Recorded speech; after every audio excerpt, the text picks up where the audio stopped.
यह व्यक्ति विशेष की नहीं, देश की आवाज है।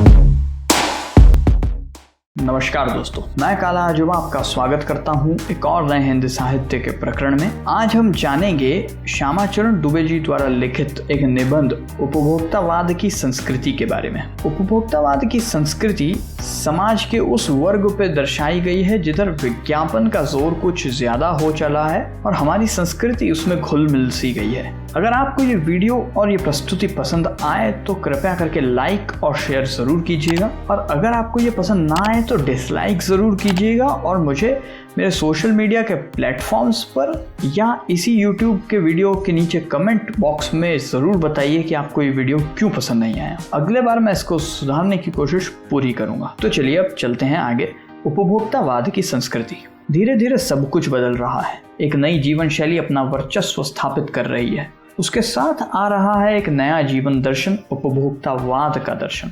उत्पादन बढ़ाने पर जोर है चारों ओर। यह उत्पादन आपके लिए है, आपके भोग के लिए है, आपके सुख के लिए है। सुख की व्याख्या क्या है? सुख की व्याख्या बदल गई है। उपभोग भोग ही सुख है। एक सूक्ष्म बदलाव आया है नई स्थिति में। उत्पाद तो आपके लिए है, पर यह भूल जाते हैं कि जाने अनजाने आज के माहौल में आपका चरित्र भी बदल रहा है और आप उत्पाद को समर्पित होते जा रहे हैं। विलासिता की सामग्रियों से बाजार भरा पड़ा है जो आपको लुभाने की जीतोड़ कोशिश में निरंतर लगी रहती है। दैनिक जीवन में काम आने वाली वस्तुओं को ही लीजिए। टूथपेस्ट चाहिए, यह दांतों को मोती जैसा चमकीला बनाता है, यह मुंह की दुर्गंध भी हटाता है, यह मसूड़ों को मजबूत करता है और यह पूर्ण सुरक्षा भी देता है। वह सब करके जो 2-3 पेस्ट अलग अलग करके किसी पेस्ट का मैजिक फॉर्मूला बनता है। कोई बबूल या नीम के गुणों से भरपूर है तो कोई ऋषि मुनियों द्वारा स्वीकृत तथा मान्य वनस्पति और खनिज तत्वों के मिश्रण से बना है। जो चाहे चुन लीजिए। यदि पेस्ट अच्छा है तो ब्रश भी अच्छा होना चाहिए। आकार, रंग, बनावट, पहुंच और सफाई की क्षमता में अलग अलग एक से बढ़कर एक। मुंह की दुर्गंध से बचने के लिए माउथ वॉश भी चाहिए होगा। सूची और भी लंबी हो सकती है, पर इतनी चीजों का ही बिल काफी लंबा हो जाएगा, क्योंकि आप शायद बहुविज्ञापित और कीमती ब्रांड खरीदना ही पसंद करें। सौंदर्य प्रसाधनों की भीड़ तो चमककृत कर देने वाली है। हर माह इसमें नए नए उत्पाद जुड़ते जाते हैं। साबुन को ही देखिए, एक में हल्की खुशबू आती है तो दूसरे में तेज। एक दिन भर आपके शरीर को तरोताजा रखता है, दूसरा पसीना रोकता है, तीसरा जर्म्स से आपकी रक्षा करता है। यह लीजिए सिने स्टार्स के सौंदर्य का रहस्य, उनका मनपसंद साबुन। सच्चाई का अर्थ समझना चाहते हैं, यह लीजिए। शरीर को पवित्र रखना चाहते हैं, यह लीजिए शुद्ध गंगा जल से बनी साबुन। चमड़ी को नर्म रखने के लिए यह लीजिए। महंगी है, आपके सौंदर्य में निखार ला देगी। संभ्रांत महिलाओं के ड्रेसिंग टेबल पर 30-40 हजार की सौंदर्य सामग्रियां होना तो मामूली बात है। पेरिस से परफ्यूम मंगाइए, इतना ही और खर्च हो जाएगा। यह प्रतिष्ठा चिन्ह है, समाज में आपकी हैसियत जताते हैं। पुरुष भी इस दौड़ में पीछे नहीं है। पहले उनका काम साबुन और तेल से चल जाता था, आफ्टर शेव और कोलोन बाद में आए। अब तो इस सूची में 2 दर्जन चीजें और जुड़ गई हैं। छोड़िए सामग्री को, वस्तु और परिधान की दुनिया में आइए। जगह जगह बुटीक खुल गए हैं, नए नए डिजाइन के परिधान बाजार में आ गए हैं। ये ट्रेंडी और महंगी हैं। पिछले वर्ष के फैशन इस वर्ष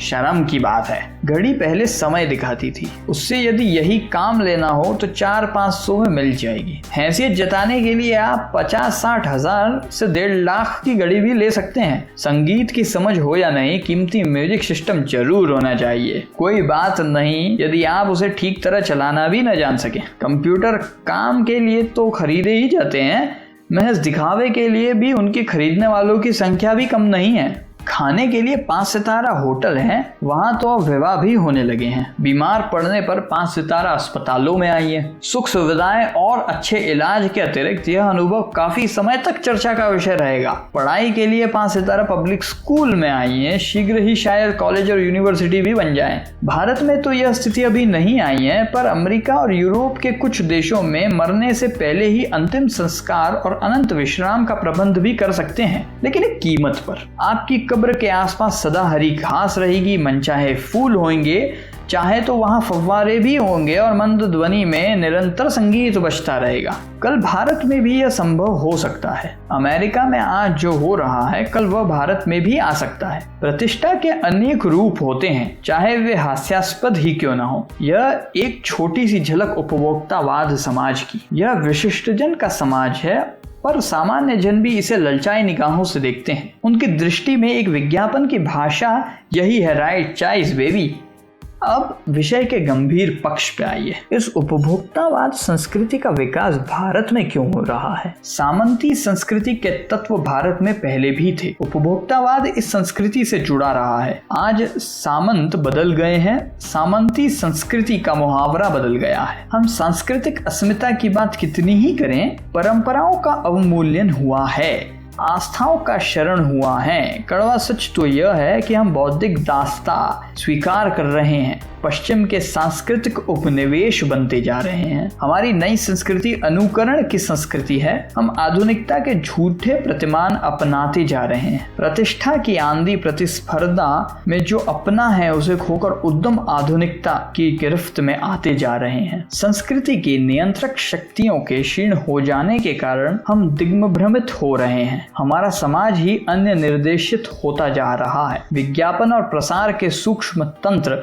हमारी मानसिकता बदल रहे हैं। उनमें सम्मोहन की शक्ति है, वशीकरण की भी। अंततः इस संस्कृति के फैलाव का परिणाम क्या होगा, यह गंभीर चिंता का विषय है। हमारे सीमित संसाधनों की घोर अपव्यय हो रहा है। जीवन की गुणवत्ता आलू के चिप्स से नहीं सुधरती, न बहुविज्ञापित शीतल पेयों से, भले ही वे अंतर्राष्ट्रीय हो। पिज्जा और बर्गर कितने ही आधुनिक क्यों ना हो, वे एक कूड़ा खाद्य हैं। समाज में वर्गों की दूरी बढ़ रही है, सामाजिक सरोकारों में कमी आ रही है। जीवन स्तर का यह बढ़ता अंतर आक्रोश और अशांति को जन्म दे रहा है। जैसे जैसे दिखावे की यह संस्कृति फैलेगी, सामाजिक अशांति भी बढ़ेगी। हमारी सांस्कृतिक अस्मिता का ह्रास हो ही रहा है। हम लक्ष्य भ्रम से भी पीड़ित हैं। विकास के विराट उद्देश्य पीछे छूट रहे हैं। हम झूठी तुष्टि के तात्कालिक लक्ष्यों का पीछा कर रहे हैं। मर्यादाएं टूट रही है, नैतिक मानदंड ढीले पड़ रहे हैं, व्यक्ति केंद्रितता बढ़ रही है, स्वार्थ परमार्थ पर हावी हो रहा है, भोग की आकांक्षाएं आसमान को छू रही हैं।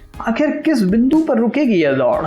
गांधी जी ने कहा था कि हम स्वस्थ सांस्कृतिक प्रभावों के लिए अपने दरवाजे और खिड़की खुली रखें, पर अपनी बुनियादों पर कायम रहें। उपभोक्ता संस्कृति हमारी सामाजिक नींवों को ही हिला रही है। यह एक बड़ा खतरा है, भविष्य के लिए एक बड़ी चुनौती है। मुझे भारतीय होने पर गर्व है और भारतीय भाषाओं पर स्वाभिमान है।